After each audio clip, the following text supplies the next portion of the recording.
Tshisekedi na Kabila bakutani na nzela pe bandimi kotia liboso makoki pe bolandi mibeko na esika ya libota ya politiki ya bayeba kotiama bakambi ya ba-entreprise ya l'État.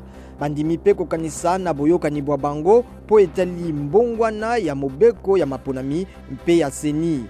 Bakozela bilembo ya bulukuliki mpo etali liwa ya mokambi ya Demiap General Major Delphin Kayimbi. Motu ya mibale azwami na bokono bwa coronavirus na Kinshasa. Ezali moi ekolo Cameroun na utaki mobembo na France le 8 mars mpe azalaki na libota na ye na engumba mokonzi ya ekolo Congo Démocratique.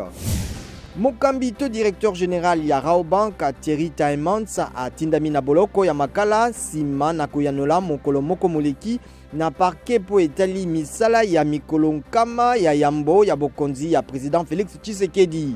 Azali motu ya minei ya kotindama na makala po na bulikiluki botali misala ya mikolo nkama ya yambo ya bokonzi ya Félix Tshisekedi. Mibu misatu simana liwa ya ba expert ya ONU na bitumba ya ba Kamuna Nsapu na Kasai, Human Rights Watch esengi bukambami ya makasi.